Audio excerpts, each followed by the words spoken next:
Eu sou o carnaval em cada esquina do seu coração. Eu sou o Pierrot e a Colombina, Chubarana Maralina que alucina a multidão. Eu sou... Estamos aí entrando com mais um programa no nosso canal aí no YouTube. Estamos caminhando, né? Essas coisas estão funcionando. Tem crescido o número de inscrições, de visualizações. Claro que precisamos muito mais. Então, de novo, eu insisto no mesmo pedido. Divulguem, inscrevam-se, porque isso é fundamental para que esse canal consiga sobreviver. E ele vai sobreviver assim, coletivamente, com todos nós. Hoje, nós vamos ter aqui uma entrevista que eu fiz com o historiador e antropólogo Luiz Motti, publicamente mais conhecido por sua militância no movimento gay no Brasil, inclusive com a criação de pioneira do grupo gay da Bahia, mas muito conhecido também no meio mais de estudiosos, intelectuais, como um dos grandes pesquisadores estudiosos de questões históricas e antropológicas do país. Autor de vários estudos sobre demografia em Sergipe, a realidade do avanço da pecuária no Piauí, no século XVI, XVII, até muitos estudos mais assim recentes sobre escreveu sobre mulheres, sobre santidades, sobre heresias. O Monte tem uma vasta produção, né? E até recente, continua trabalhando amigo. E depois disso, nós vamos ter também um vídeo mostrando o trabalho de um grande fotógrafo brasileiro, que é o Agliberto Lima. Vou falar de Agliberto, apresentando esse vídeo, mas me refiro, quando faço a apresentação dele, a uma foto dele, que foi onde eu conheci a coisa do Agliberto. Essa revistinha, eu fiz uma antologia de criar poesia baiana de invenção. A capa, a gente abrindo assim, ela é a bandeira da Bahia, só que com um triângulo invertido, que é a figuração do, de uma de uma xota, do órgão sexual feminino, invertendo a cor, botando uma bandeira feminina, Bahia invenção. E aí eu tinha visto uma foto dele que eu me refiro, né, que era linda, que era um negócio do Castro Alves em cima de um ônibus. Mas eu vou mostrar então essa primeira foto que eu conheci do Agliberto. Não sei se está dando para ver, tá? Olha lá, na Praça Castro Alves, em Salvador, um ônibus passando, e atrás tem a estátua de Castro Alves. Ele flagrou um momento em que Castro Alves fica em cima do ônibus e botou o título, A Viagem do Poeta. E aí eu fiquei tão encantado que eu coloquei isso como um poema na antologia de poesia. Mas é isso, não vou tomar muito tempo de vocês, não. Vamos à conversa com o Mote e depois ao vídeo com o Agliberto. Vamos lá.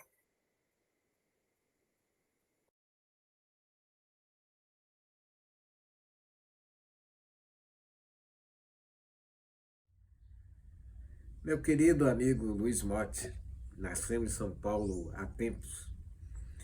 E só neste século XXI que ele veio a ganhar o título de cidadão baiano, que é uma coisa que hoje em dia eu acho que tanto faz como tanto fez. Acho que não aumenta nem diminui em nada a dimensão do que ele faz.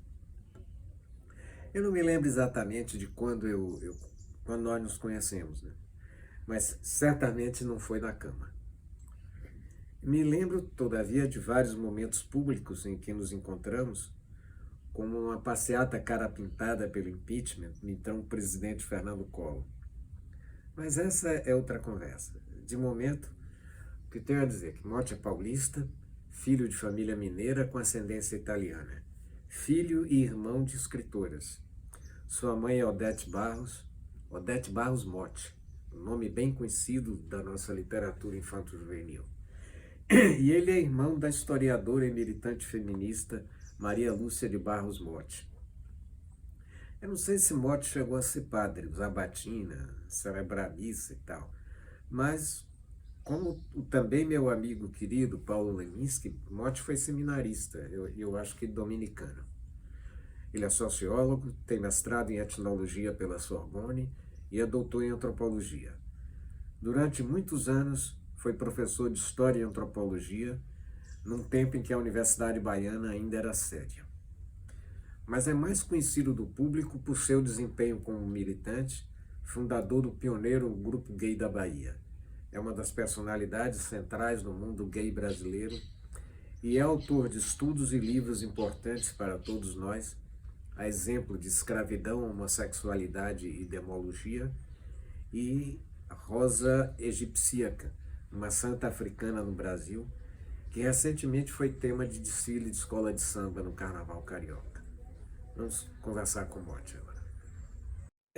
Motti, eu queria que você conversasse falando de sua formação, mas assim, sua formação étnica, familiar e tal, até chegar a você virar Luiz Motti.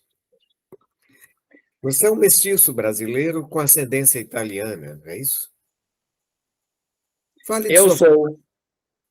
Eu costumo me apresentar como professor Luiz Motti, antropólogo, professor titular aposentado da Universidade Federal da Bahia, fundador do Grupo Gay da Bahia e decano do movimento LGBT mais brasileiro. Eu tenho, atualmente, em julho de 2023, tenho 77 anos, saúde razoavelmente controlada. Fui na semana passada a minha endocrinologista que me deu parabéns, não é? Mas tenho todas as comorbidades da velhice. Meu pai italiano dizia: vecchiaia é bruta, a velhice é bruta. E de fato, não é?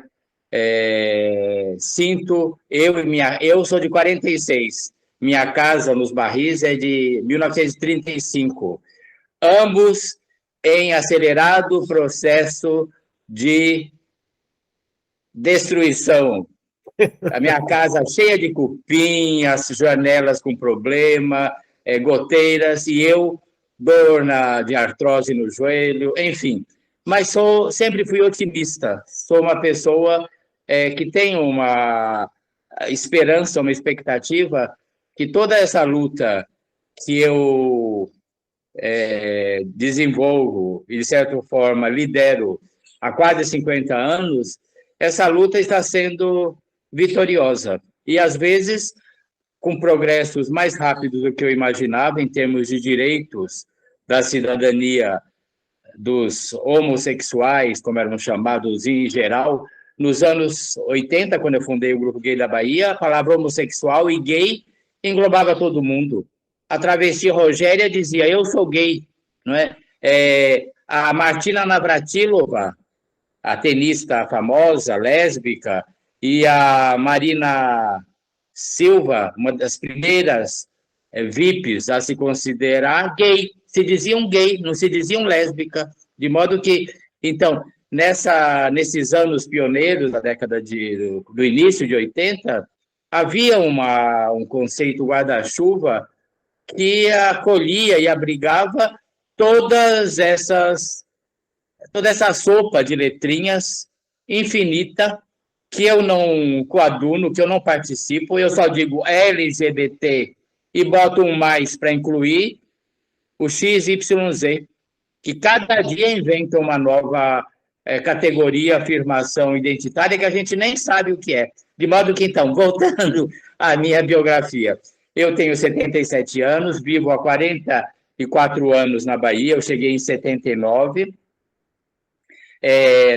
Sou de uma família de origem, meu pai italiano, da cidade do distrito de Trento, lá no norte da Itália, ele é vêneto. Os vênetos incluem não só Veneza, mas também toda aquela região. Então, meu pai e eu sou descendente dos vênetos também, com muito orgulho. Tenho orgulho de ter essa origem de um povo tão artístico, tão trabalhador como são os italianos, né? Descendentes da loba, né? Eu sou descendente de Rêmulo e Remo. Eu sou feliz dessa minha ascendência animal, bebi o leite da loba para sobreviver. Pois bem, e do lado materno, minha mãe de origem portuguesa, Castilho de Barro, certamente com algumas misturas, né, étnicas, e que o meu DNA, tirado pelo aquele livro maravilhoso de uma centena de brasileiros que tiveram o seu DNA coletado e falaram sobre a sua biografia, não é? O meu DNA que tem negros centro-africano, tem judeu sefardita, italiano, siciliano, não tem nada, zero de índio. Eu fiquei surpreso, porque todo brasileiro teve, ao menos sobretudo de São Paulo, né? Ainda essa semana eu escrevi no Facebook dizendo que por que na Bahia se diz lagarta e em São Paulo se diz taturana, manduruvá, que são palavras tupi, não é? Por que aqui se diz caqueiro, não é? E não se diz vaso, não é? Para esse objeto de colocar plantas. Pois bem, a origem em São Paulo, até o século XVIII, se falava a língua geral, não é? Então, a influência indígena na culinária paulista, lá é da raiz, não é? Guarani, tupi-guarani, em que a base da alimentação não é a mandioca, o aipim, a farinha de mandioca, o carimã, não. Lá é a farinha de milho, que é a comida até hoje na mesa do caipira, do caiçara, do cuscuz à paulista, do feijão tropeiro de Minas, que é um quintal de São Paulo, Minas Gerais, assim como o Paraná, dos bandeirantes. O milho é a base da alimentação. Daí, quando a gente chama de canjica, ao que na Bahia se chama de mugunzá, nós é que estamos nas raízes, não é? E não esse mugunzá, que é certamente uma palavra banto, não é? Incorporada século XVII ou XVIII. De modo que, vindo de uma família multiétnica, não é? Tem um tio que tem cabelo e cara de indígena, agora não pode mais falar índio, tem que falar indígena, né? Mas eu não tenho... Como é? Eu falo índio. Eu tenho questionamento. Eu queria, ainda não fui pesquisar isso, quem inventou a proibição de falar índio, não é? Se aqui eram as Índias Ocidentais, durante séculos. Vamos pegar essa coisa da palavra, Morte. Vários amigos meus, muitos amigos meus que são gays, eu sempre usei a palavra gay para todo mundo também, sem distinção. Mas hoje vai ficando complicado. Agora, boa parte dos meus amigos assim, homossexuais, gays, principalmente os passivos, assumidos, eles não têm problema nenhum com a palavra viado, por exemplo. Nenhum. Outro dia eu estava conversando com um amigo meu aqui em Taparica, eu falei, mas e seus vizinhos aí na rua, eles sabem que você é gay? Ele falou, não, eles sabem que eu sou viado. Não quis. Outro dia eu vi a Ângela Rorô, minha querida Ângela Rorô, falando negócio de lésbica, eu sou sapatão. Quer dizer, na verdade, eu estou me lembrando disso para lhe perguntar o seguinte, como é que você vê essas atuais obsessões lexicais das chamadas minorias, que podem nos conduzir para ditaduras linguísticas, como começa a acontecer no Canadá, por exemplo? Como é que você... Na verdade, amigo Risério, primeiro quero agradecer o convite de ser entrevistado por você, que essa matéria fique muito bem arquivada e compartilhada, E ela vai competir com uma longa entrevista que eu dei à Fundação Getúlio Vargas, um programa que eles têm de entrevistar intelectuais, tal, que também eu considero fantástica, né? E que mostra que eu não sou apenas um líder gay, né? Eu tenho uma bibliografia e uma produção em várias áreas da historiografia, né? Que vai do Piauí colonial aos índios do sul da Bahia, aos indígenas do sul da Bahia. Pois bem, eu sempre chamei a atenção nessa questão lexical, do léxico, né? Para a grande contradição, né? A grande surpresa histórica que a homossexualismo só foi cunhado em 1869, o termo, né? E Foucault estava uma bicha mal resolvida, né? Um gay problemático, né?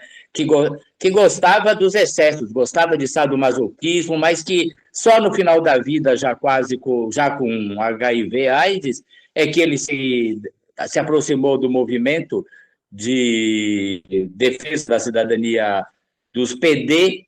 Na França se chama de PD, de pederasta, até hoje, né? O termo viado lá é PD. Pois bem, Foucault estava errado quando disse que é só no século XIX que surge uma consciência e uma afirmação homossexual. Não, ele conhecia, não sei, eu não tenho critério para julgar o bom conhecimento que ele tinha da antiguidade clássica, dos gregos, romanos, etc., dos filósofos, dos poetas. Eu não tenho essa qualidade. Talvez o presidente imortal da academia, não é, o Ornex Serra, que é helenista, talvez ele tenha mais o que falar também sobre esse assunto. Pois bem, meu ex-colega de departamento de antropologia, e que até hoje a academia nunca me convidou para ser imortal. Eu tenho essa vaidade, essa beleidade. Espero que eu esteja vivo, não é, para ser convidado, porque objetivamente, em termos de meritocracia, o meu currículo é muito superior a muitos dos últimos escolhidos, né? Mas, enfim. Então, o termo, não é, homossexualismo, que só foi cunhado em 1869, e até lá, o termo guarda-chuva, o termo gay para a época era sodomita, sodomia, uma interpretação equivocada da suposta destruição de Sodoma e Gomorra, causada castigo de Deus contra a grande presença de homoeróticos, né, nessas cidades, né? E não eram só as duas, era uma pentápolis, eram 5 cidades que foram destruídas, e sabe onde está isso? Na Palestina. Quer dizer, os palestinos, desde dos tempos bíblicos, carregam essa triste sina, não é? De serem castigados por de terremotos, enxofres. Agora, essa semana, Israel matou 20 palestinos, né? Pois bem, então, o termo sodomia e sodomita, que em Portugal e no Brasil, o termo popular não era sodomita, era sumítigo, que até hoje, em Sergipe e alguns baianos mais antigos ainda usam o termo sumítigo como sinônimo de pão duro, mão de vaca, avaro, né? Olha só a associação entre sumítico, homossexual, e sumítico, avaro. Como o termo velhaco e velhacaria era usado como sinônimo de homossexual, de sodomita e sodomia. E na Itália, não é, era de tal modo praticada a homossexualidade, sobretudo masculina, que é mais documentada, a feminina, como dizia o Jô Soares, isso é um divertissement. Né? O fato da mulher dele ser dito publicamente que transava com outras mulheres, de Jô Soares, que Deus o tenha, e que me entrevistou 3 vezes no seu programa, né, lá em São Paulo, a sodomia feminarum, a sodomia das mulheres, o lesbianismo, que embora o termo já seja desde o século XVII, se use lésbica como sinônimo de mulher do roçado, né, que gosta da fricção, as fricatrizes, e que no candomblé, na língua iorubá da Bahia, é o aló, o pessoal do aló, e aló é aquela pedra que moe a pimenta, o feijão fradinho para fazer o acarajé, o abará. Pois bem, a palavra sodomita era tão tabu, diz o apóstolo Paulo, que essas coisas não sejam sequer pronunciadas entre vós. A sodomia é um pecado tão grave que até o demônio foge. O demônio não é sodomita, em princípio, não é? Porque foge a maldade até dos próprios diabos. Então, eu encontrei nos documentos da Inquisição, na Torre do Tombo, mais de 30... Rizério, olha que incrível. O pecado nefando, o que não pode ser pronunciado, nefarious em inglês, não é? Mais de 30 versões para a palavra sodomia e sodomita. Sodomia, sedomia, sidomia, sodomita, escrito com Y, com TH, etc. Então, era tão tabu que as pessoas não sabiam como escrever e pronunciavam de diferentes formas, que isso chegou até mim. Quando eu me assumi gay, mais ou menos em 1975, eu não sabia se homossexual se escrevia com um S ou com 2 S. Eu tive que aprender que era com 2 S, de tal modo... Eu tenho amigos gays que, quando vão falar comigo no telefone ou ao vivo, quando falam a palavra homossexual, falam baixo, com medo, porque era um crime de lesa majestade. Era igual a trair a pátria, ser homossexual.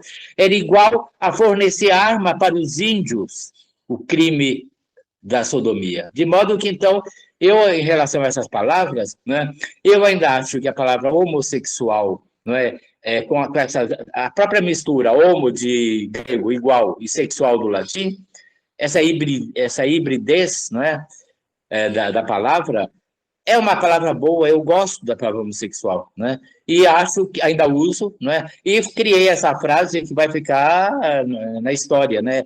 Em 1980, é legal ser homossexual. Quer dizer, legal porque a lei protege e que é gostoso, né? Ser gay. Sim, mas a palavra viado você não falou. A palavra viado, cuja etimologia, a etnohistória dessa palavra é muito controversa, teve gente que falou porque a palavra veio de uma marca de um cigarro dos anos 20 que tinha um viado todo bandeiroso na caixinha de cigarro, e daí falaram que aí é o viado, quer dizer, o gay exuberante, o gay efeminado. Outros diziam que corriam da polícia igual viados, não é? Eu acho que a palavra viado, na verdade, é uma palavra de origem popular que o povo, sobretudo mais de origem rural, sabia que os animais veados, que tem muitos tipos de veados no Brasil, e teve um município que chamava Veado Grande ou Veado Bonito, mudou, não é? Botou um nome indígena do veado, porque era estigma demais para um povo ser da terra do veado. Isso só surge nos anos 20 e 30, não é? Provavelmente, por observação dessas pessoas mais de origem tradicional, rural, que sabiam que os cervídeos, não é? Que é uma espécie que quase que não existe na África, lá existe, quando muito, gazela, mas é outra categoria. Eles são grupos que, fora do cio, os machos vivem em comunidades monossexuais, só eles, só os machos. Então, e transam entre si, não é? E alguns deles têm até na parte traseira, na parte do ânus, um destaque assim branco, chamando a atenção. De modo que acho que foi muito mais assim. Agora, a palavra bicha também tem grandes discussões. Teve historiador, antropólogo, linguista, que falou que era bicha a mesma coisa que lombriga, equiparando ao homossexual a esse ser nojento, uma lombriga. Eu acho que não. Bicha é uma feminilização do termo bicho. Quando eu passava uma coisa estranha, falava, que bicho é esse? Então, quando era muito efeminado, muito mulherzinha, não é que era o termo como me chamavam quando eu era menino, um termo terrível, mariquinha, mulherzinha. Pois bem, então eu acho que bicha vem do feminino de bicho. Que bicha é essa? Mas você tem problema com a palavra viado, não? Você usa? Na origem do movimento, 1976, 80, eu fundei o Grupo Gay em 1980.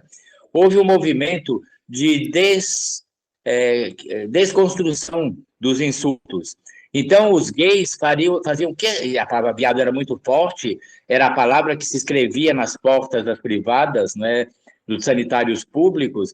Os gays assumiram essa palavra bicha e viado como uma forma de afirmação, como os negros, né? Que era, nos Estados Unidos, chamar alguém de negro é um insulto, nigger, não é? Então, foi uma forma de resgate. Eu uso a palavra viado, né? E muitos heterossexuais, atualmente, brincam, chamando um ao outro de viado. O que é isso, viado? Não sei o quê. Que viadagem, larga de viadagem, não é? Pois bem, eu uso mais entre nós. Em público, eu ainda considero que tem gay que não suporta ser chamado de viado, né? Tem essa dualidade no enfrentamento de um termo que foi o mais insultuoso e que hoje falam até de crianças viadas, para se referir a crianças que são consideradas pelos pais como transexuais, né, por alguma atitude, algum gesto mais feminino, e que tem até peça de teatro que se chama Crianças Viadas. Eu não sabia. Me diga uma coisa, você falou da conquista de direitos e tal, mas uma impressão minha, mas você conhece muito mais do que eu, mas as reivindicações racialistas sempre foram aprovadas com relativa facilidade nesse teatro, que é o Congresso Nacional. Já as reivindicações do movimento gay encontraram sérias dificuldades para serem aprovadas. Eu sempre lembro o seguinte: foi muito fácil aprovar o Estatuto da Igualdade Racial, mas anos ficou na gaveta a questão da lei de parceria civil. Então, o que você atribui isso? A questão racial era vista como coisa séria e a questão gay como coisa de viado? Exatamente. Exatamente. O Silvio Santos dizia: gay na televisão, só caricato.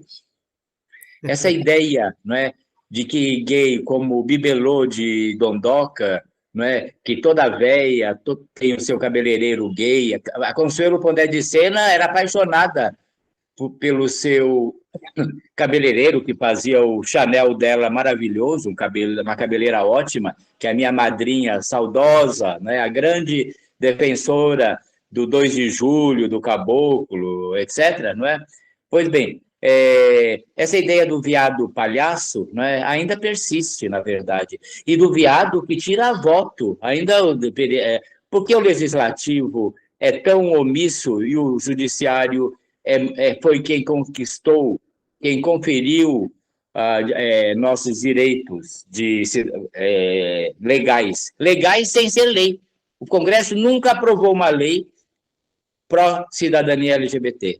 Todas as conquistas, e há especialistas na homossexualidade contemporânea, o editor do Guia Gay do Brasil, professor Welton Trindade de Brasília, ele diz que o Brasil é o país um dos países do mundo onde os LGBT têm mais direitos. Direito ao casamento, à adoção, a mudar de nome, a tratamento no SUS, a equiparação recente da homofobia ao racismo, de muitos direitos, mas nenhuma lei. E, pois bem, direitos que nem todos são cumpridos, né? Não se obedece, a polícia não prende os que discriminam, que violentam os LGBTs, a justiça é muito lenta. Então, o judiciário, como não depende de voto, assim, depois que está lá no STF, então eles aprovam, né, as reivindicações, inclusive por omissão do Congresso. Então, o Congresso, como tem medo de perder voto, embora, ao apoiar LGBT, embora a experiência mostre o contrário. vários desses apoiadores, como a nossa rainha, a nossa princesa Isabel, que eu considero a Marta Suplicy, quem mais lutou pelos direitos do LGBT, né? Não perdeu voto, né? Ela foi discriminada pelo Lula, foi descartada, tal, mas ela sempre teve boa votação quando se candidata. De modo que a legislação no Congresso começou em 72. Havia um deputado na época da ditadura militar, Mantelli Neto, de São Paulo, que proibiu as televisões mostrarem Clodovil e Denner, para não contaminar a família, a juventude brasileira. Não é? Em 85, quando, na Constituinte, enfim, a Constituinte se ouviu lideranças homossexuais para falarem o que nós queríamos simplesmente que colocasse, é proibido discriminar por sexo, origem, religião e orientação sexual. É um termo novo que foi cunhado pela antropologia, pela psicologia. Não se fala, como falou a Dilma, preferência sexual ou opção sexual, embora eu não seja intolerante, maniqueísta. O México incluiu nas suas legislações preferência sexual, em vez de orientação sexual. A ideia de que preferência, você hoje de manhã vai preferir ser gay e de tarde vai ser hétero, atualmente é o que defende os queer, não é? Esse grupo que é anti-identitário, que acha que essa orientação sexual nômade, não é? Essa geleia geral, esse mutante, não é? Que não quer uma definição, enquanto que nós, identitários, eu sou identitário moderado, equilibrado, né? Dialogável, eu não sou um identitário radical, que eu, desde o começo do movimento, eu permiti e convidei que heterossexuais fizessem pesquisas sérias, éticas, sobre a nossa comunidade LGBT. Enquanto que os identitários radicais não. Diziam que só gay, só negro que pode pesquisar racismo e homofobia. Não. Portanto, eu considero que, quando foi da Constituinte, houve rejeição à inclusão da orientação sexual, não é? E apesar de, na época, a deputada constituinte, a negra protestante, a Benedita de Jesus, ter apoiado, né? Da Silva, perdão, Benedita da Silva, apoiou, né, em oposição ao voto dos protestantes, etc., mas fomos rejeitados, não permitiram. Há um livrinho que mostra todos os deputados, que analisa cada um dos que votou a favor, contra ou se absteve, mostrando as falcatruas dos que se opuseram, né? Porque diziam, aí vocês vão querer orientação sexual, orientar as pessoas a serem homossexuais. E daí eu falei sempre, outro dia até vi reproduzido no Google, não é? Uma frase minha aqui no programa do Jô Soares, eu dizendo, nós não somos contra os heterossexuais. Nós precisamos de você para reproduzirem LGBTs, para terem filhos que serão gays, lésbicas, tal. Não precisa mais, já tem número suficiente. 10% da população já está de bom tamanho. Senão a competência, a disputa entre nós vai ser muito grande. Se houver tanto gay para pouco bofe, não é, para pouco homem de verdade, vai ser uma briga de espada mesmo. Agora, deixa eu lhe perguntar uma coisa. Eu vou falar uma coisa que eu acho curiosa, que é o Recôncavo Baiano. Eu acho que o Recôncavo é um território gay. Tem muita gente no Recôncavo, homossexual, bissexual, pansexual, sei lá, o Recôncavo é uma festa nisso. E o preconceito, em meio às camadas mais populares da região, ele não é forte, é quase inexistente o preconceito. Outro dia aqui em casa tinha um pedreiro trabalhando com um filho, e tinha um amigo da gente paquerando o filho dele. E eu comentei com ele, os dois, na verdade, então, pai e filho conversando. E o pai vira para mim e disse assim, não, cada um sabe o que quer. ainda mais nesta nossa ilha, onde tudo é indefinido. Olha como ele falou de Taparica. E isso outro dia também, uma senhora falando com minha mulher, com Sara, você conhece Sara. Ele fala, dizendo a sobrinha dela transando com mulheres. Ela falou assim: o que eu acho estranho é querer arranjar desculpa de que transa com mulher porque o homem é opressor. Não, transa com mulher porque gosta e pronto. Quer Sim. dizer, o Recôncavo é muito aberto nisso. Agora, você não acha que isso precisava de um estudo mais detido? Não existe alguma análise séria sobre o caráter plurissexual do Recôncavo baiano? É. Há uma frase que eu aprendi aqui na Bahia que diz que o baiano dá de pequeno para não dar de grande. Não é? E outra que fala, o baiano é homem só até o meio-dia. E depois de uma cachaça, ninguém segura ninguém. De fato, né? A tendência a uma maior liberdade, inclusive homoerótica, pode variar um pouco de região para região, né?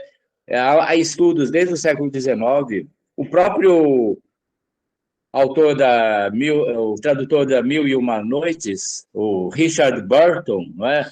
Um personagem fantástico que descobriu as nascentes do Nilo e foi vice-cônsul, cônsul nas Minas Gerais, e lá descreve que ele viu um bando de escravos na porta de uma mina, isso em 1840, 50, fumando maconha. E ele fala que, igual eu vi lá na costa dos escravos, ou na costa do Marfim, e até fala quanto custava um punhado de maconha, né, lá, etc. Pois bem, esse Richard Burton, ele, ao falar da homossexualidade, ele diz que as zonas, né, que são mais abertas ao homoerotismo, como a África do Norte, que era um lugar de refúgio, de exílio de gays da Belle Époque que iam lá para transar com os árabes, e que zonas mais quentes tendem a ser mais eróticas e homoeróticas, em parte pela exposição do corpo, não precisa estar de casaco, enfim. Hoje em dia, os estudos mais universalistas mostram que não há muita diferença, não é? Tanto que países nórdicos justificam, não, aqui tem mais gay e lésbica porque a gente passa muito tempo casado, sobretudo, uniões estáveis homoeróticas, porque a gente passa tantos meses dentro de casa por causa do frio, não pode ir para a rua para paquerar, para caçar, como se diz no argot homossexual. Então, daí os gays tendem a ser mais fiéis e ter um casal garantido para o inverno, né? Porque o inverno não dá para ir conseguir novas conquistas. Pois bem, eu acho, em relação à Bahia e ao Recôncavo, não é, que aqui a tradição de homossexualidade, homoerotismo feminina e masculina é pré-colonial, não é? A doutora Miede Guidon, que estudou os índios, as pinturas rupestres, lá na Serra da Bariba, lá no Piauí, em São João do Piauí, na Serra da Capivara, né? Ela descobriu pinturas, datação problemática, segundo ela, 70 mil anos antes de Cristo. Atualmente, os Estados Unidos não aceita, porque eles têm lá por 12 mil anos, as mais antigas, uma datação tão incrível aqui, destrói essa sua ancestralidade. Pois bem, ela atualmente calcula-se por 15, 20 mil anos. Pois bem, tem pinturas rupestres que mostram cenas de homoerotismo. Homem com pau duro atrás de outro homem, perto da bunda de outro homem. Então, a presença do homoerotismo entre os índios, eu já escrevi sobre isso, né? Vai do Estreito de Bering ao Estreito de Último, lá, de Magalhães. Né? Está tudo documentado isso. E aqui no Brasil, né, os primeiros cronistas, o Gandavo, o Gabriel de Souza, que foi vereador na nossa Câmara, e senhor de Engenho, ele descreve, sobretudo, as índias, né, as supostas amazonas, né, que tinha até um nome especial no dicionário dos jesuítas, tiveram que incluir esse nome, não é? Certamente de má vontade, não é? Machão, mulher que transa com outra mulher, saco-a-embeguira, com C cedilha, uma das poucas palavras que começa com C cedilha, saco-a-embeguira. E os homens que transam com outros homens, que cometem o pecado nefando, né, o homoerotismo, tibira, daí é Tibiriçá, né, esse ilustre herói indígena lá de São Paulo, o índio Tibiriçá, tem a ver alguma coisa com bunda, né, com ânus, né, a palavra tibira tem essa raiz. De modo que o Gandalf e outros descrevem as índias lésbicas, propriamente, eram mais do que mulheres lésbicas, elas eram homens trans, elas viviam, cortavam o cabelo igual de homem, lutavam, iam para a guerra igual homem, diz que preferiam ser mortas do que ser obrigadas a transar com um homem. Então, diga. O Gandalf fala que se você chamasse uma delas de mulher, você podia tomar uma flechada. Exatamente. Quem fala isso? O Gandalf. Não entendi. Gandalf, você fala. Gandalf. Pois é. Então, há uma descrição. Na verdade, elas tinham um estilo de vida masculino. Elas eram homens trans, assim como eu considero que Maria Quitéria, não é? Essa é assim histórica. Maria Dandara, completamente fantasiosa. Maria Filipa também, existência discutível e heroísmo extremamente literário, não é? E não histórico. Não é? Pois bem, Maria Quitéria, quando se inscreveu no Exército Libertador dos Periquitos, não é? Ela passou por homem, soldado Medeiros. Então, durante um tempo, ao menos da vida, até ela ser desmascarada, ela foi um homem. Socialmente era um homem, lutando no exército exclusivamente masculino. De modo que, então, além da descrição de uma subcultura de homens trans, de lésbicas, mulher macho, os sodomitas femininos, né, os tibira, os homoeróticos do sexo masculino, também eram tão organizados, tão estruturada a sua vivência, que não sei se é Gandalf ou se é algum outro cronista, não me lembro, o Léry, que diz que tinham cabanas no meio do mato para atender os seus clientes. Quer dizer, para atender os grandes guerreiros.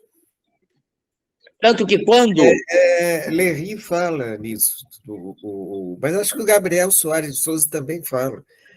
Tem várias coisas sobre então, essa tradição indígena, né, que passou para os portugueses, que já vieram com muita experiência de sodomia, de travestismo, degredados. O primeiro degredado de Portugal, sodomita, chamava-se Estevão Redondo, foi para Pernambuco. Quem assina junto com ele no livro dos 1547, sendo que a sodomia só entra oficialmente no rol dos crimes e conhecimento do Santo Ofício 5 anos depois. Quer dizer, então os inquisidores, seguindo a tradição hispânica da Inquisição espanhola, muito mais homofóbica, começaram a perseguir e a degradar antes da própria legislação oficializada pelo rei e pelo papa. Agora, Risério, olha que coisa incrível.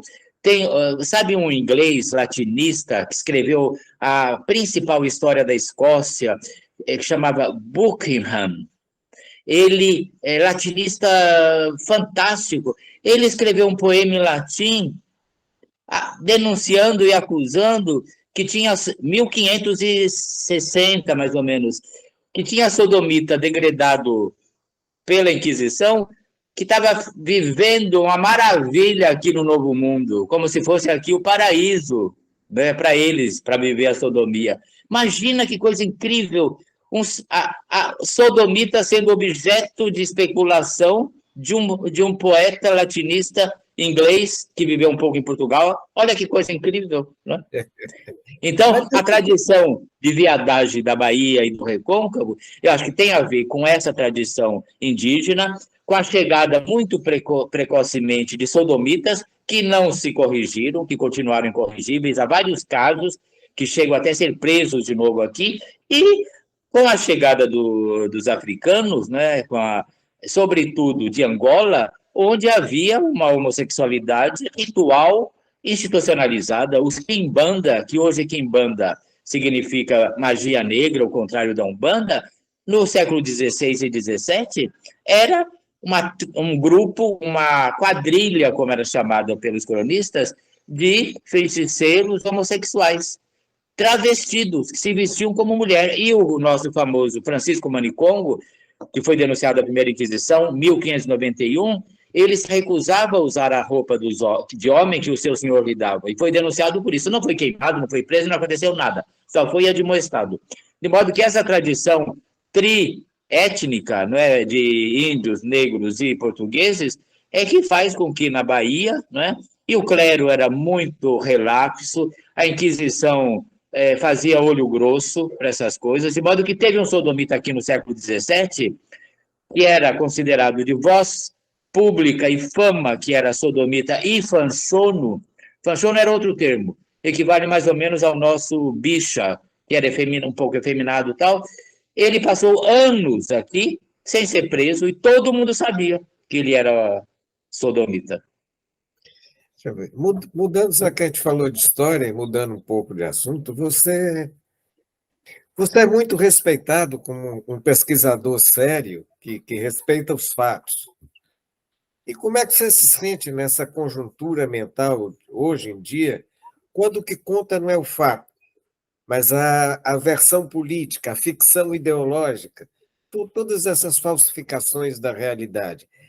Esses pseudo-historiadores abraçados pela grande mídia, transformando a história brasileira num mundo estereotipado de fantasias ideológicas.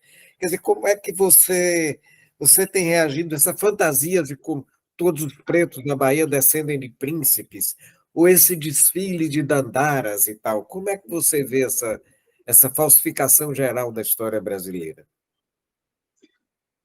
Um historiador de Sergipe disse que Luiz Motti é o campeão da heurística, da valorização do documento. Eu cheguei à história através da antropologia. Quando eu fui para Portugal, eu tinha, voltando do meu mestrado na Sorbonne, na França, e tenho grande orgulho de ter estudado na mesma universidade em cujos bancos se sentaram São Tomás de Aquino, Erasmo de Roterdã, o cardeal Ratzinger, não é? Esse demônio que está no inferno, não é? Pela sua inteligência, pela sua intolerância. Pois bem, para mim, um transexual ego-distônico mal resolvido, o Ratzinger, não é?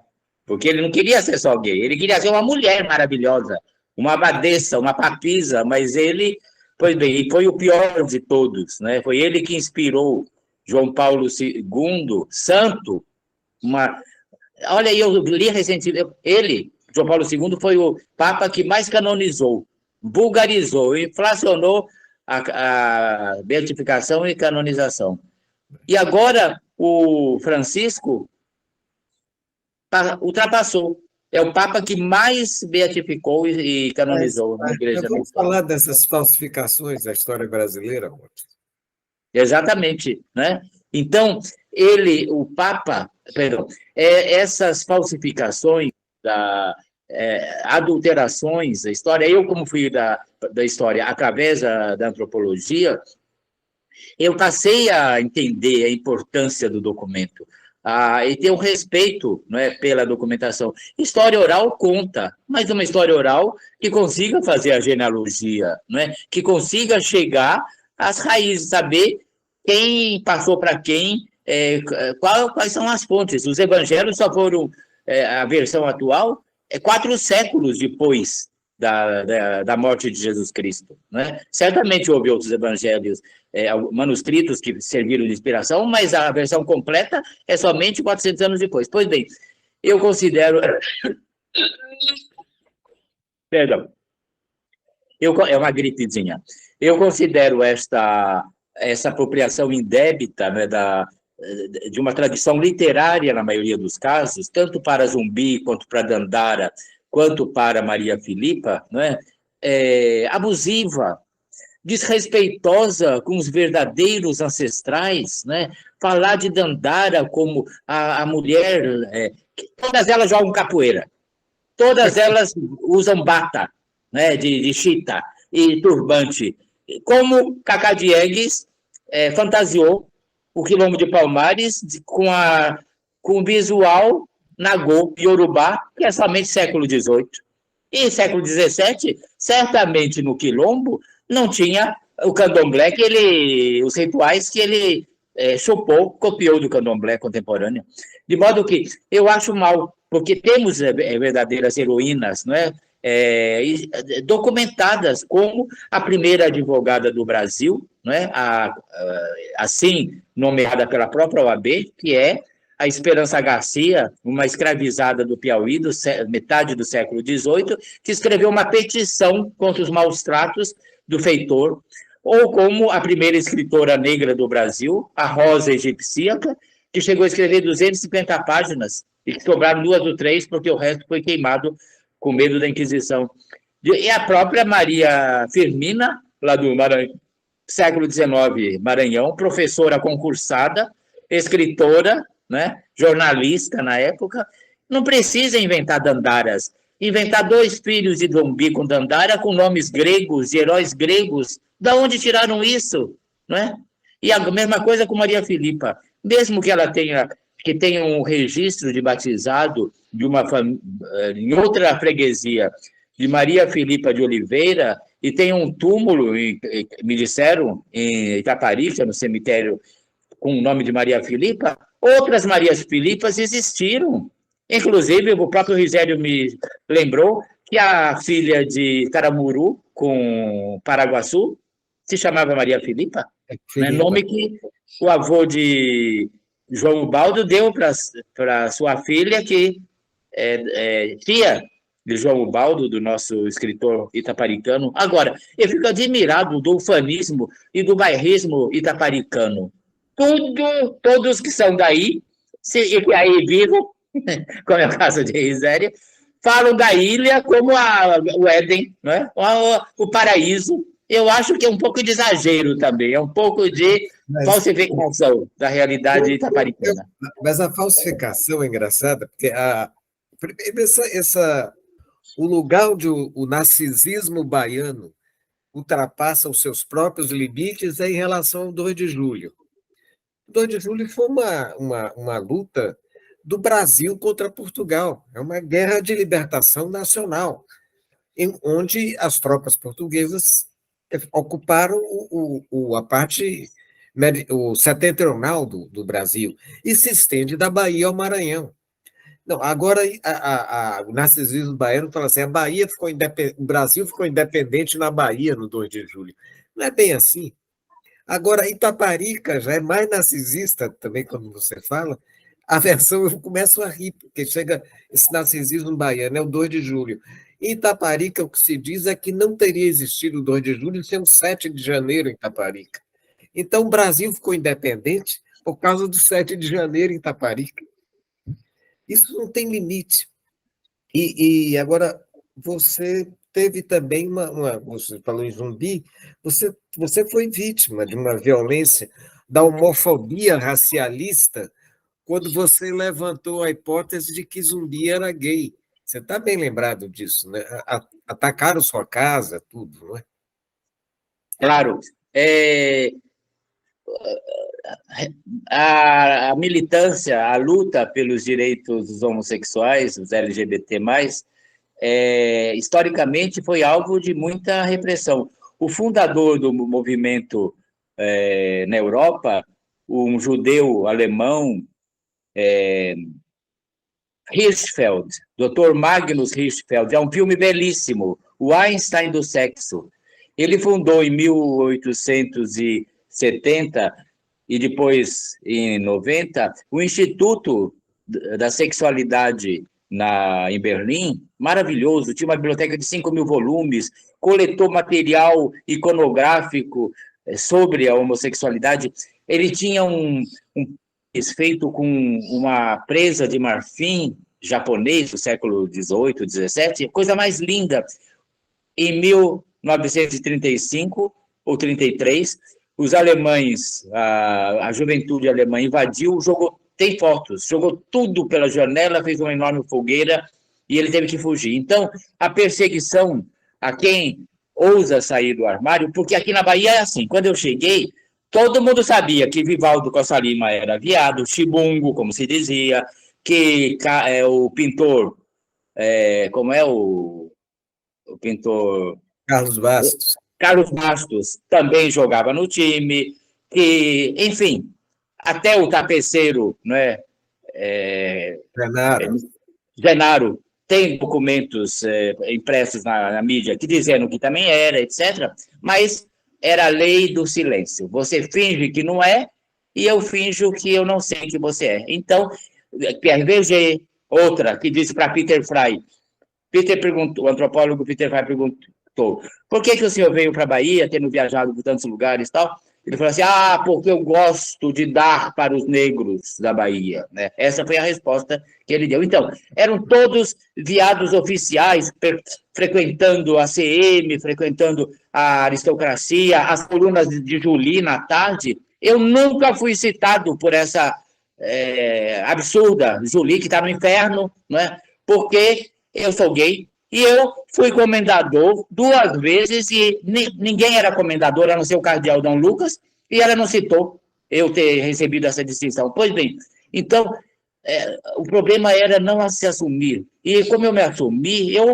até hoje eu não sou da academia, e nunca fui citado. Agora espero que a sobrinha de Julie me inclua. Pois bem, então, quando eu falei que Zumbi havia a hipótese, 5 pistas, que talvez ele fosse homossexual, porque não tem nenhuma, na época, não se dizia que ele era casado, que tinha filhas, etc., não é? Então, o meu carro, que era um Lada russo, os primeiros carros importados do Brasil eram russos, carro rústico, mas funcionava. Quebraram o vidro, espicharam no muro da minha casa, Zumbi vive, não é? Tudo isso, eu acho que instigado pelo maior homófobo do Brasil, que era o jornalista José Augusto Berbert, lá de Ilhéus, amigo de Jorge Amado, etc., e que chegou a publicar, em 85, na tarde, Mantenha Salvador limpa, mate uma bicha todo dia. Publicou. Luiz Motti é um travesti repelente, deve ser expulso da Bahia. De modo que ele instigou o movimento. Quando eu falei que Santos Dumont era gay, ele me ameaçou por telefone, da aeronáutica, um velho oficial, ameaçou me matar, etc. De modo que essa intolerância, quando mexe em raça e orientação sexual, né, se exacerbou-se. E eu cheguei a ser uma vez, estava na fila do cinema, lá onde era o cinema Maria Bethânia, ali no Rio Vermelho, no Largo da Mariquita, chegaram a tentar me agarrar. 3 homens, um carro parado, tentaram me agarrar, mas eu me desvencilhei, o povo me ajudou, e eu me sequestrar naquele momento. Tem provas sobre isso. De modo que foi uma triste experiência. Agora, fui ameaçado de morte muitas vezes, inclusive na imprensa, que lá no Ceará disseram que iam enfiar um cactus, um mandacaru no meu cu. Tem isso publicado. Ou uma peixeira enfiar no meu cu.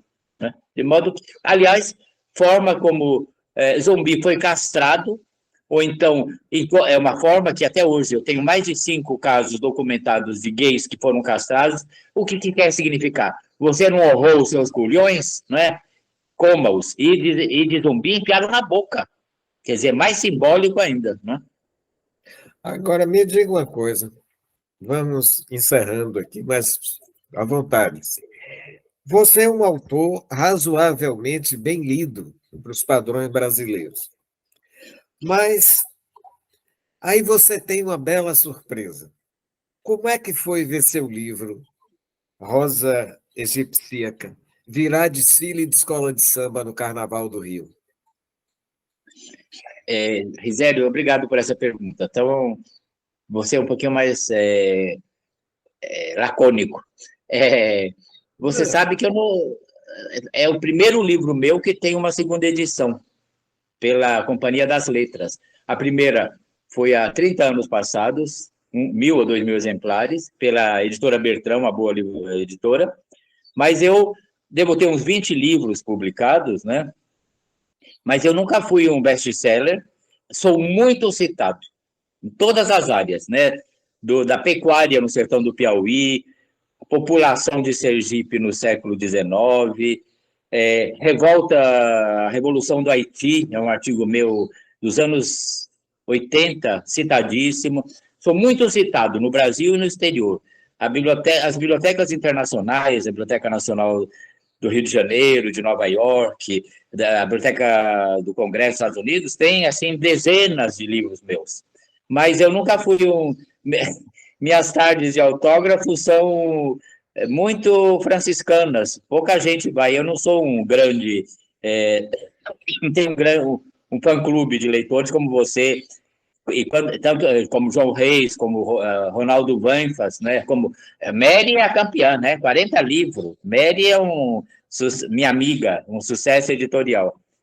Pois bem, o livro da Rosa Egipsíaca foi elogiadíssimo nas resenhas que foram escritas na época e, atualmente, depois que ele foi lançado com 650 páginas pela Companhia das Letras, estava a 1.200, em alguns poucos sebos, estava raríssimo. E a Companhia das Letras, a maior editora nacional, está vendendo a R$160, de graça, um livro de 650 páginas, um índice remissivo como eu nunca tive, 40 páginas de índice, um livro fantástico. A editora, ela é caprichosíssima nas suas edições. Pois bem, quando no livro, há 30 anos passados, eu falei, a vida da Rosa Egipsíaca, essa menina que veio aos 6 anos da costa de Judá, prostituta em Minas, visionária, apanhou no Pelourinho, fundou um recolhimento igual esse aqui de Salvador, na mesma época, recolhimento de São Raimundo, no Rio de Janeiro, é uma vida tão maluca, um samba da crioula doida, entre as que merece ou uma minissérie da Globo, ou um filme, ou a escola de samba. Isso há 30 anos eu profetizei, e saiu. Um diretor da escola de samba, Tarcísio, da Viradouros de Niterói, é uma escola que foi campeã 3 vezes anteriormente, não é? É jovem, 10 e poucos anos, de Niterói. Ele leu, se interessou, entrou em contato comigo, me convidou, eu fui lá, tivemos uma discussão, porque nesse mesmo ano, que foi esse ano, 2023, eu entrei no livro do Guinness, porque eu tive 2 personagens que eu descobri que foram tema, enredo de escola de samba, a Rosa Egipsíaca e a Esperança Garcia, foi de uma outra escola, do segundo grupo. De modo que eu fiquei felicíssimo. Eu fui lá, então, num ensaio, alguns meses antes do Carnaval, eu chorei, né, de emoção, no barracão da escola, né, na quadra, perdão, aquela tem a quadra lá em Niterói e o barracão no Rio. Pois bem, foi ótimo, na verdade, uma experiência fantástica de ver milhares de pessoas cantando na escola de samba. Eu nunca fui amigo, muito fã de escola de samba do Rio de Janeiro. Eu gosto do Carnaval da Bahia. Mas agora, essa vez, eu vi o Carnaval de rua no Rio de Janeiro, que é uma coisa fantástica, muito mais popular, como em Belo Horizonte, etc. Pois bem, eu saber que aproximadamente 50 milhões, no mínimo, de pessoas souberam da vida de Rosa Egipsíaca, vendo na televisão, né, o desfile, né, o último desfile desse carnaval, já na madrugada, certamente foi uma glória para um etno-historiador, um antropólogo, aprendiz de historiador, ter 2 personagens assim tão consagradas popularmente, né? Então, que existiram, não são ficções, não são adulterações da história, são 2 rainhas, não são rainhas tampouco. A Rosa foi motivo de 2 livros de romances históricos. Nenhum deles inventaram que era rainha. A autora, um prefácio de Jorge Amado, elogioso, inventou que a Rosa era de rainha na África, uma princesa africana. Mentira! Não se sabe, e provavelmente não foi. De modo que é a glória, como diria o jornalista José Augusto Berbit, imitando o Gay, é a glória para mim, não é? Ter uma personagem minha se tornado vice-campeã das escolas de samba do Rio de Janeiro. Maravilha. Tá bom. Ótimo. Então, eu termino dizendo muito obrigado pela essa oportunidade. Eu falo mais do que a nega do leite, como se diz aqui no meu bairro. Né? Precisa conferir o que é que essa nega do leite tanto conversava, acho que levando notícia de uma casa para outra, né? Quando ainda o leite era vendido de porta em porta. Correio Nagô, né? Correio Nagô. Agradeço essa oportunidade, um registro em que eu falei sem censura, né? Estimulado pela inteligência e pela cultura desse grande intelectual, não é, baiano, não é, nosso amigo Antônio Risério. Muito obrigado, Risério. Longa vida para nós. Tudo de bom para você e para a Vitória. Muito obrigado, Morte. Muito obrigado mesmo.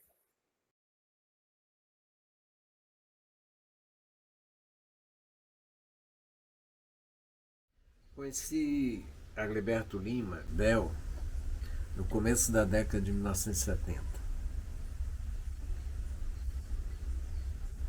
Foi uma apresentação profissional. Eu escrevia, ele fotografava. Naquela época existia uma revista de turismo, Viver Bahia, o nome, onde trabalhavam pessoas também vinculadas ao jornalismo e às artes visuais. Nessa época, caiu em minhas mãos a tarefa de organizar uma antologia de poesia baiana, Bahia Invenção, que seria lançada numa feira da Bahia em São Paulo. Eu estava selecionando os textos quando dei de cara com uma foto maravilhosa que Bel tinha feito. Eu fiquei encantado. É que, sem recorrer a nenhum truque, nenhuma montagem, apenas tirando partido do horário e do ângulo certos, Bel conseguiu colocar aquela estátua de Castro Alves, que está na própria Praça Castro Alves, em cima da capota de um ônibus que passava. E deu o título à foto, Viagem do Poeta. Como eu disse, eu fiquei encantado, a tal ponto que eu publiquei a foto como poema nessa antologia que eu estava preparando, Bahia Invenção. De lá para cá, nossos caminhos profissionais se cruzaram algumas vezes. E sempre é um imenso prazer trabalhar com Bel. Não só porque ele é um puta fotógrafo, mas também porque é, de fato, uma pessoa muito especial. Meu nome é Agleberto Lima, sou repórter fotográfico. Comecei minha vida profissional em Salvador na década de 70, primeiro trabalhando no Jornal da Bahia e Tribuna da Bahia também, em seguida no Estadão.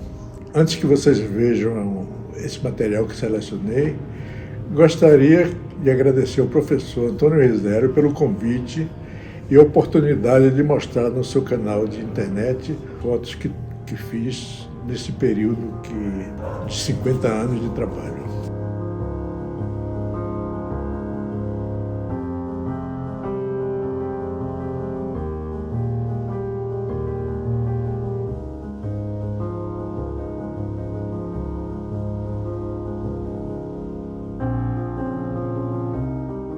Começo com uma seleção de fotos de Salvador no início da década de 70, no centro histórico, quando todo aquele casario parecia ter sido bombardeado, parecia um cenário de guerra.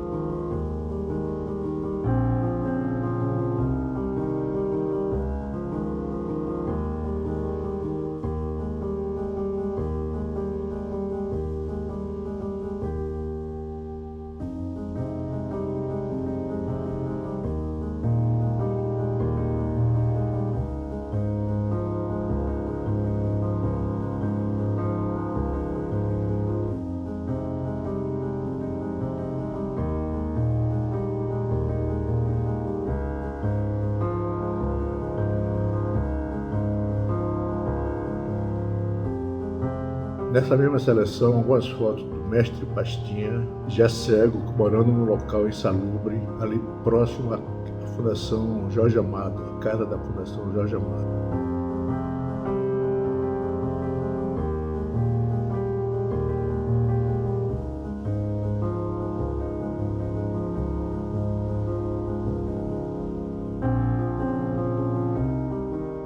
O bairro do Comércio em Salvador, que a impressão que se tem hoje é que boa parte dos prédios continuam com o mesmo abandono que estava a região do Centro Histórico, Pelourinho, na década de 70. Ou seja, muito tempo depois, o abandono permanece em todos os prédios históricos da cidade.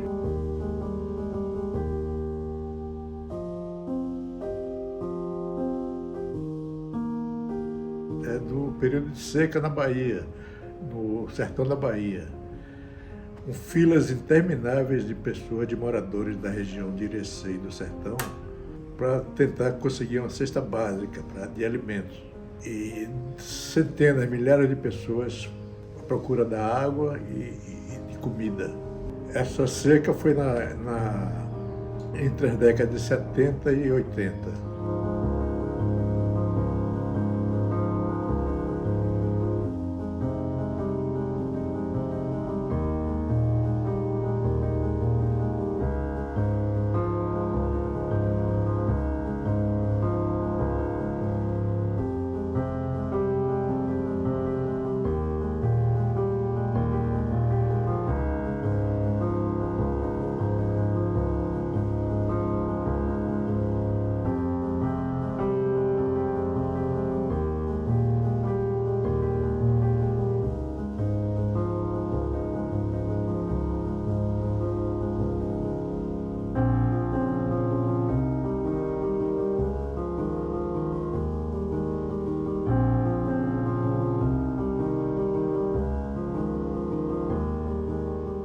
Também em Salvador, o bairro de Alagados, que na época dessas fotos era uma região contaminada por mercúrio e muito lixo que era utilizado como aterro sob as palafitas.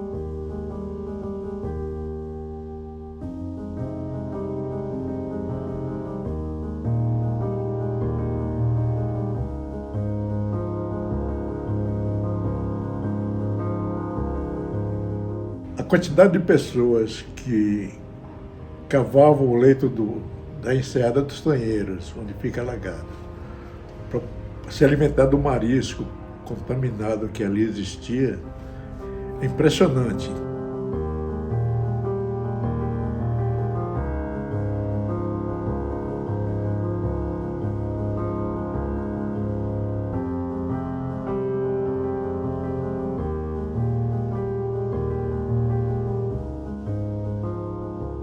Em Cachoeira, no Recôncavo Baiano, fiz uma seleção de fotos também mostrando as enchentes do rio Paraguaçu, que em alguns momentos a água do rio chegava ao primeiro andar das casas mais próximas do rio.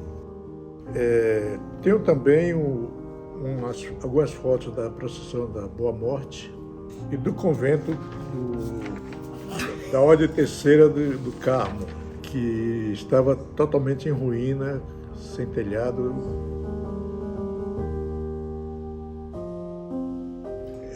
Em Maragogi-Pinho, uma cidade que vive do barro, do artesanato em barro, tem uma foto dos irmãos mestres santeiros, João Santana e o Rosalvo, que fizeram esculturas de imagens sacras até para o Vaticano.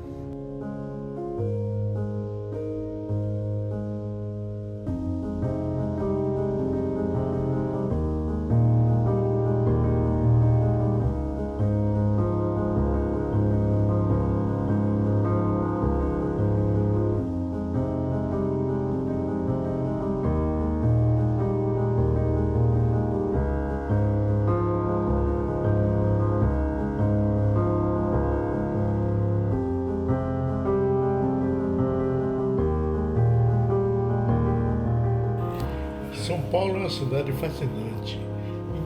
qualquer momento, em qualquer hora do dia ou da noite, sempre tem uma foto para ser feita. E geralmente é uma foto muito boa.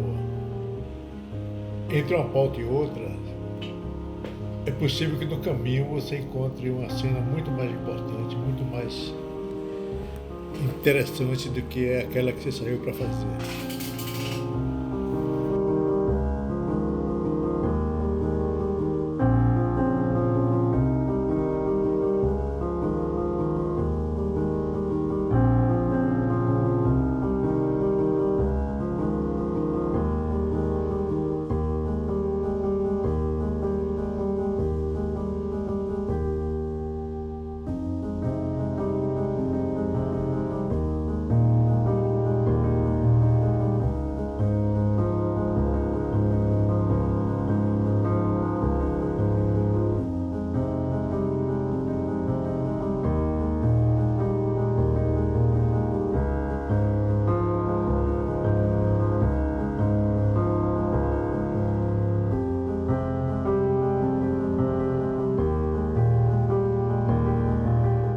São Paulo é um verdadeiro celeiro de imagens.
Para finalizar essa seleção de fotos, tem também pessoas do mundo que fotografei interagindo com gente da Bahia.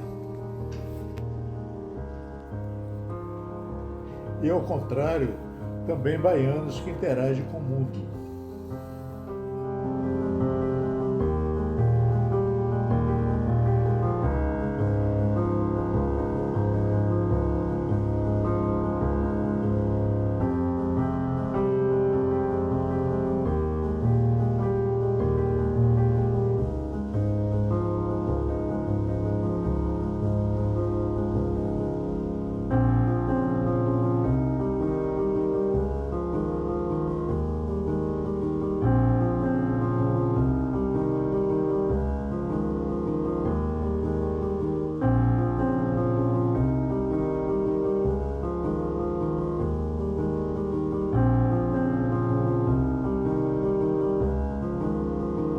Desde o início, a fotografia para mim, nas minhas primeiras fotos, sempre acreditei que uma boa foto é transformar uma cena banal do cotidiano em emoção. Que você olhe e goste, que sinta, que transmita informação e emoção.